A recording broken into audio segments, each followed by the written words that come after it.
You'd be surprised just how many options there are for a business or a family seeking full electric power in a really large MPV. Here's Peugeot's take on this concept, the e-Traveller.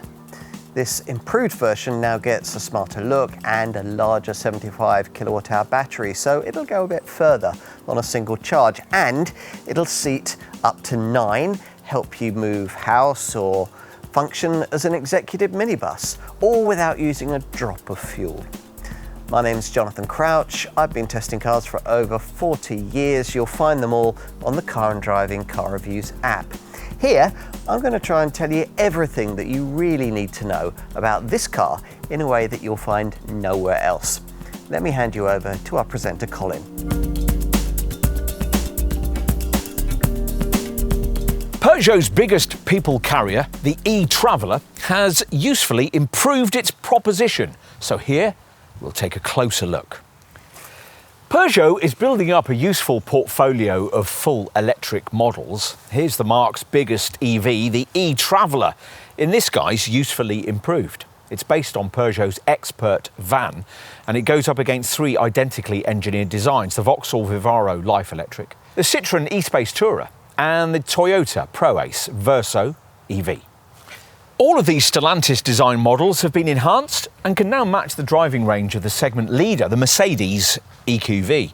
But this Peugeot costs a lot less than that Stuttgart model and offers a useful choice of body styles. Both of these things might be of interest to business users and suburban family customers.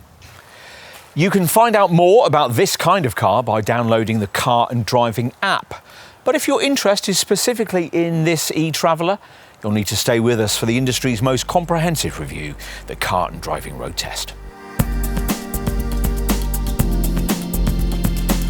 The main news with this updated e-Traveller isn't really the smarter look, but that Peugeot has finally dumped the feeble 50 kilowatt-hour battery that in the old model was rated at just 136 miles, but which habitually struggled to make 3 figures in the real world. The brand now restricts this e-Traveller to the bigger 75 kilowatt-hour battery you had to pay extra for in the pre-facelift model, and has improved this larger unit so that it now offers a WLTP rated range quoted as being between 194 and 230 miles. That's still not as far as you might like. We've struggled to get much more than around 180 miles in this test, but at least it now makes this Peugeot a more usable people-carrying wagon. Unfortunately though, the same 136 horsepower motor, as was used for the old 50 kilowatt-hour model, must power it along. Yes, basically the same one is used by the brand's E208 Super Mini, weighing 600 kilograms less. So, as you can imagine, given that just 260 newton-meters of torque must thrust nearly 2.2 tons of spherical MPV through the air, performance is, well, somewhat lethargic. Stellantis Group clones of this model aside, we actually can't remember driving an EV that took as long as 14.3 seconds to reach 62 miles an hour, by which time you'll be pretty close to the modest 82 mile an hour maximum. Motorway speeding tickets will be rare, a road format you'll want to avoid because cruising at the national limit will see your EV range figure quickly drop like a stone, not helped by the spherical shape.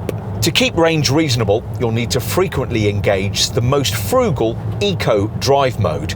But if you do that, power output is reduced to just 80 horsepower, and you can imagine what that might be like with the car fully loaded on a long, fast uphill climb. At which point you'll quickly be switching to one of the other 2 drive settings, normal and power. As part of the changes made to this updated model, a 3-stage brake regeneration system has been added, operable via these steering wheel paddles. The fiercest setting makes a difference to frugality, but stops well short of offering the currently fashionable one-pedal style of EV driving. Through the corners, as you would expect, there's plenty of body roll if rather unwisely you start throwing the thing about. If you can ignore both that and the vague steering and find yourself absolutely having to push on, you'll find that there's reasonable grip and traction. The power steering is now electrically assisted, instead of electro-hydraulic to reduce effort and improve manoeuvrability. Refinements better than you might expect from something so minibus-like, thanks to load-sensitive shock absorbers and a so-called passive suspension system that adjusts springing and damping as required, depending on the road surface. Plus, this model feels quite manoeuvrable. Testers who'd found the sheer size of some other MPVs in this segment a little daunting when dealing with narrow country lanes and squeezing through gaps in the traffic were, we found, much more easily able to acclimatise to an e-Traveller. The bonnet's set quite high, but the nose has a squared off shape that we found during our testing programme makes this Peugeot easy to place in tight urban situations. And the turning circle isn't too bad, 12.4 metres with the standard version, or 12.9 metres with this long model. Plus, with a height of 1,890 millimetres, this MPV isn't limited by the low ceilings of underground car parks. The e-Traveller looks a good deal less like a school bus in this updated form, or at least it does in this top spec guise anyway. You're probably going to want to avoid this test car's private ambulance style all black paint job, but this particularly shiny finish partly obscures the main visual change with this improved model. Its fresh front grille design with little black flicks that flow towards the brand's latest emblem at its centre. There's also a restyled bumper, and above base trim you get these smarter Eco LED headlights that incorporate the brand's usual 3-claw signature. As before, this Peugeot is a substantial thing, available in two lengths, the 4,981mm standard length version, or this 5,331mm long variant. 17-inch wheels are fitted to all models with alloy rims on this top Allure variant. A void base trim and this darkened rear privacy glass is a standard feature. Chunky rear tail lamps along with spaced out Peugeot lettering and an e-Traveller badge adorn the bluff rear end. But you choose a big MPV for what it offers inside. Now, as we'll see here, depending on the spec choices you make, this e-Traveller can take 6, 7, 8 or even 9 people. Let's start by taking a look up front.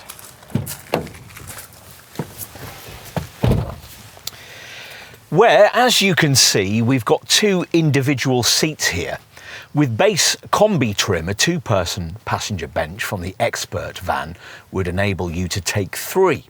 Having just 2 chairs, these rather nice captain-style seats with individual armrests, does mean you've the facility to walk through to those behind. Fortunately, it doesn't feel too van-like, not in this top Allure form anyway. And Peugeot has tried to distance this MPV from the LCV model with extra touches like this more nicely trimmed centre fascia panel and silver embellishment on the vents at either end of the dash. With this updated model, the dashboard's been redesigned to incorporate this larger 10-inch central HD touchscreen. Plus, there are now storage compartments that are larger, more numerous and more cleverly designed.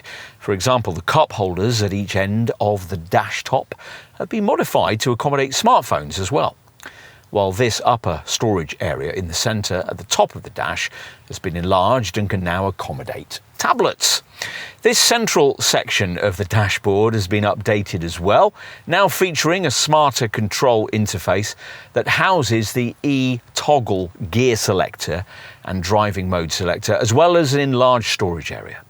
The big bus-like steering wheel has also been revised, now with a selection of integrated controls and the ability to be heated. Through it, you view this 10-inch digital instrument screen, which prioritises a central digital speedo that normally sits in the centre, flanked by trip data on the right and a choice of either nav mapping or a power flow meter on the left. You can declutter the screen completely, apart from the digital speedo, or select a format that pushes the speedo over to the left to accommodate a driver sit graphic on the right. Everything else you might need is on this centre screen, now redesigned with the currently favoured Stellantis Group widget format, which divides the monitor with the features you most commonly use. Swipe left to change the home screen format, which in this case brings up media settings, and the usual Stellantis screen app drawer, where all the detail stuff sits, the energy charging section, e-coaching tips, Hey Peugeot voice control, and choice of 11 games to while away battery replenishment periods. As already mentioned, and as you'd expect in an MPV, storage areas abound. In addition to the ones already mentioned, there are upper and lower door bins, a large glove box with an open area just below incorporating a 12-volt socket, and an open cubby in the centre stack in which there can be the wireless phone charging mat as we've got here, with twin USB-C ports just above it. There's also a pen tray above the gear selector, a coin cubby by the window switches, and ticket clips in the sun visors. Time to take a look in the rear. Now, with this plush Allure trim, the sliding side door on each side is motorised, though you might not think that's such a good idea if you're standing outside in a downpour waiting for it to open. As for what lies inside, well, it depends on the spec level you've chosen and the options boxes ticked.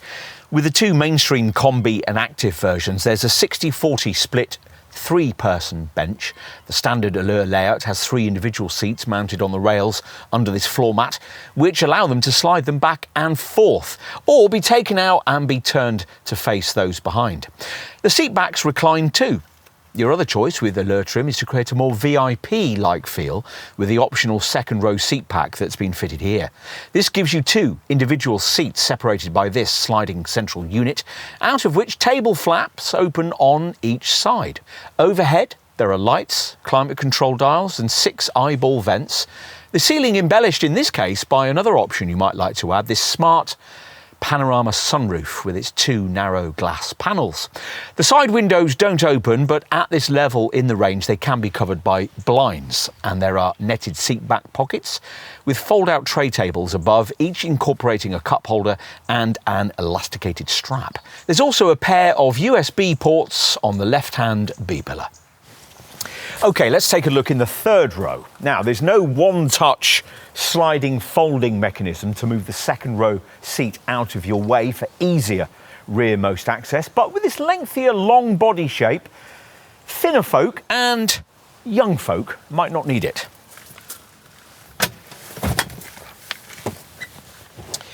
Back here, once again, the layout depends on trim and options. The base Combi version gets a one-piece 3-person bench, which is supplied in split folding form with mid-level active trim. The standard Allure layout has 3 individual seats mounted on the rails, as we have here. But if you've bought that optional 2-seat pack for the second row, you might possibly want to tick the box for the other rear seat pack that provides a 2-seat pack for this third row as well. Again, these individual seats slide and recline, but necessarily, of course, given their placement, in a more limited way. There are no USB ports back here, but you do get a cup holder on each side, overhead reading lights, and a 12-volt socket on the left.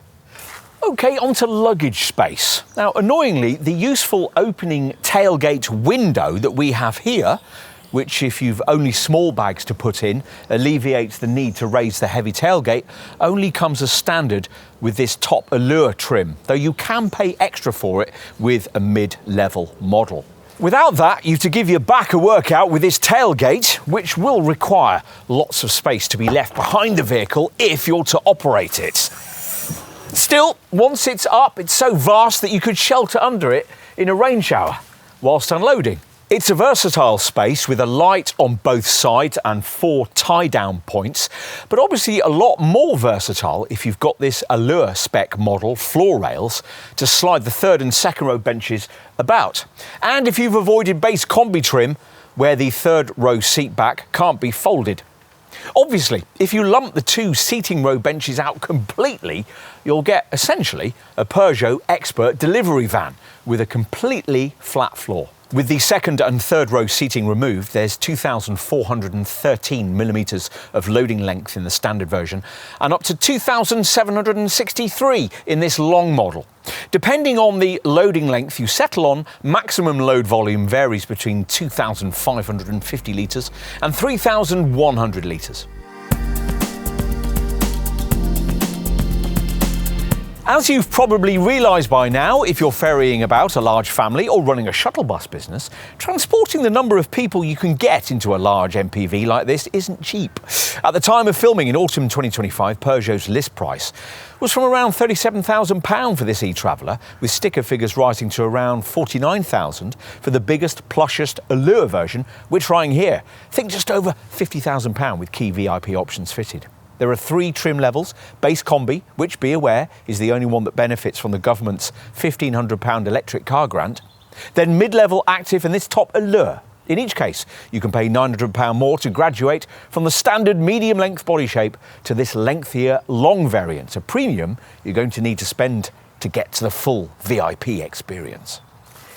Unlike with this model's near-identical Citroen e-SpaceTourer, Stellantis Group close cousin, it's not possible for conventional customers to get this e-Traveller with a combustion engine.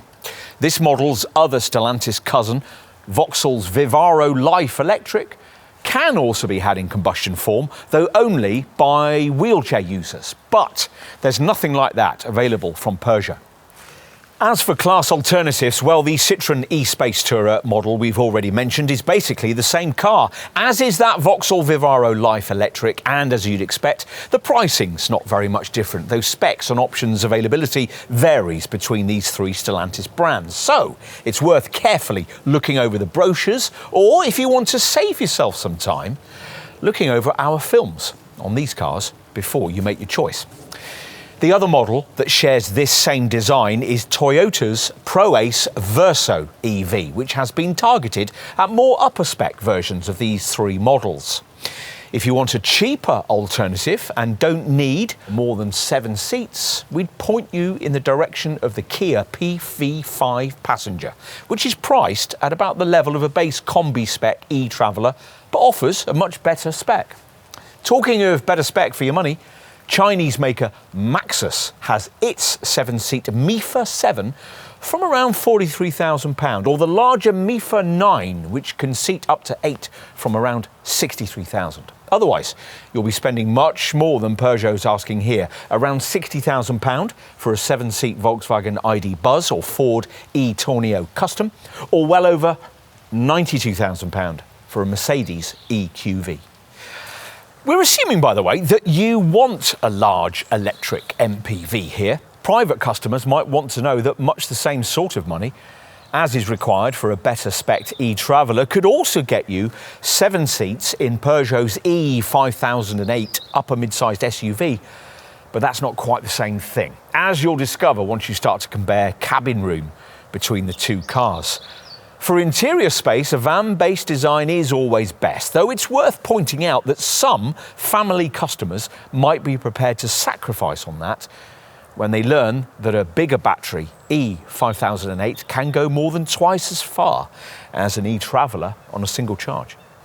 If, having considered all of that, you remain interested in this e-Traveller, then you'll want to know about standard equipment.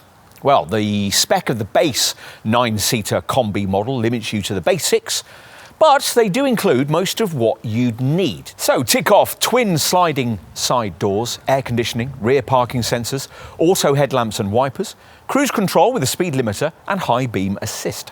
Inside there's a 10-inch digital driver's instrument screen and a 10-inch central HD touchscreen with voice recognition, 4G connectivity and mirror screen, wireless Apple CarPlay and Android Auto.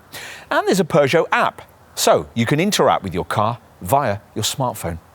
From mid-level active spec upwards, you're limited to 8 seats because just 2 folk can sit up front, but you do get a few extra niceties like eco LED headlamps, front fog lights and power folding mirrors. Plus there are body-coloured bumpers, dark tinted rear side windows and an acoustic pack with extra cabin noise insulation. Plus there's a split folding row 3-bench seat. Obviously, if you want VIP style travel, you'll need this top Allure version, which has almost everything, including power operating side doors, 17-inch alloy wheels, keyless entry, front parking sensors and a dynamic surround view Visio Park 180 rear camera.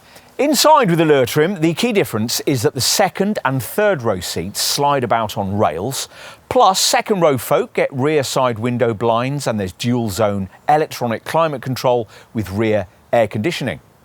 Navigation, thick floor carpets and a parcel shelf come included, along with an electrochromatic rear view mirror and a flank guard system that stops you from running into things at parking speeds. On top of all that, the driver's seat gets power adjustment, memory functions and a massage feature, plus there's heat for the steering wheel and front seats.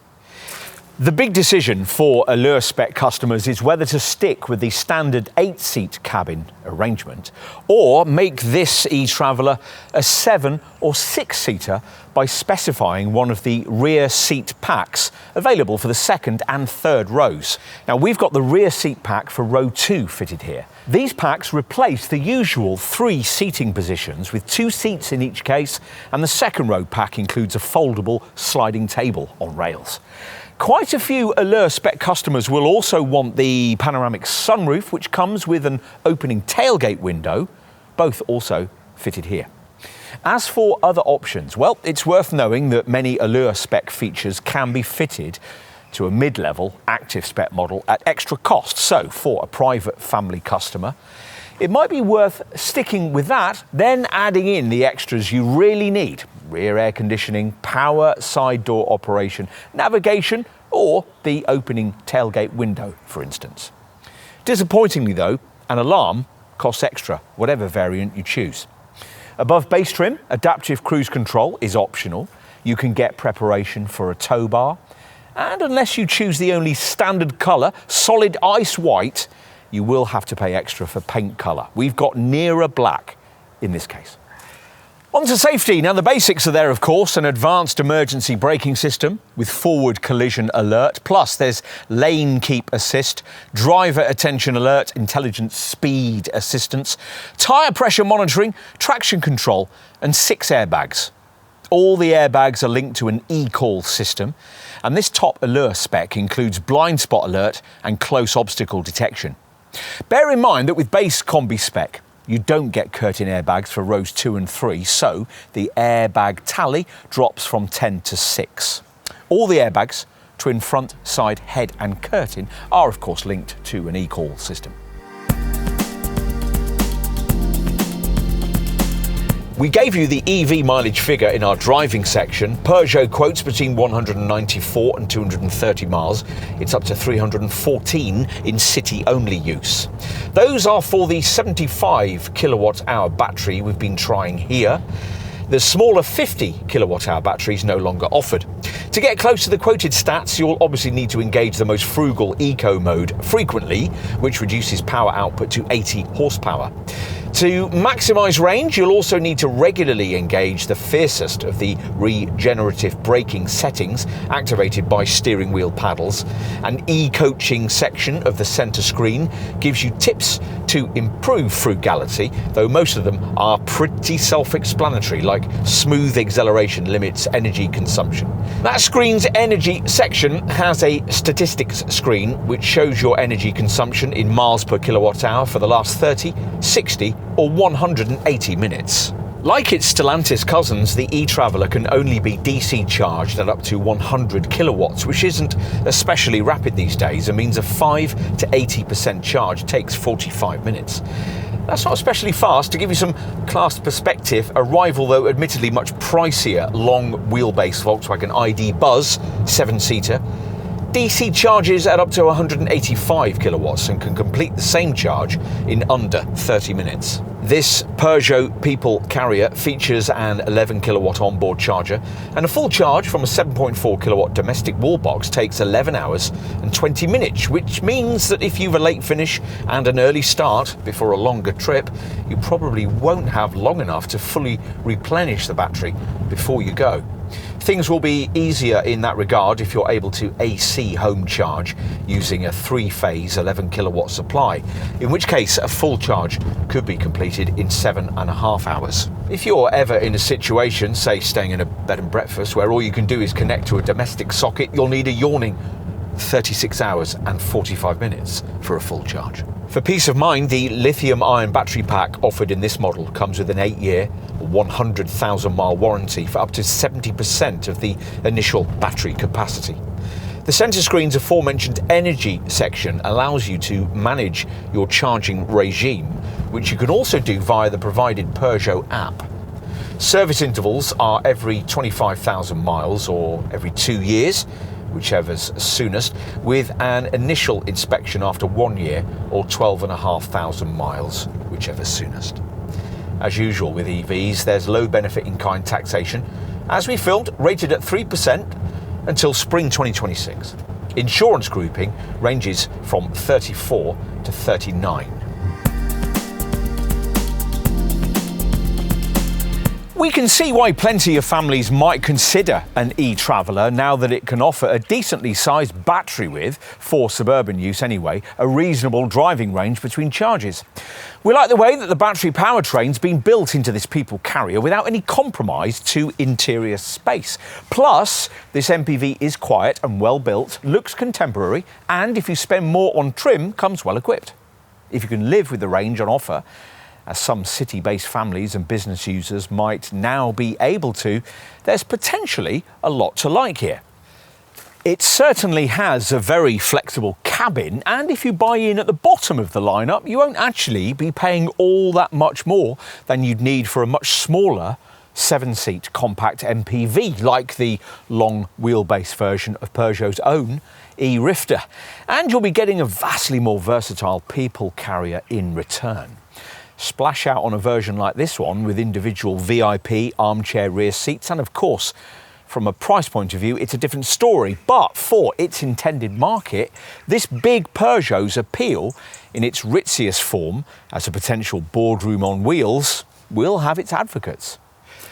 Of course, whatever kind of potential traveller customer you are, you could get much the same thing with a Citroen, a Vauxhall or a Toyota badge. As with those models, the cabin updates here are well judged and media provision has been brought properly up to date. If you like this Stellantis design and you're to spend your money Peugeot's way, it might be because you like this updated e-Traveller's now smarter look. But it'll be more likely to be because you've been offered a better deal, which is quite possible via the brand's extensive dealer network. Space, they say, is the ultimate luxury. Well, if you subscribe to that view and want to switch your big people carrier to an EV, you might well find this one is worth a look.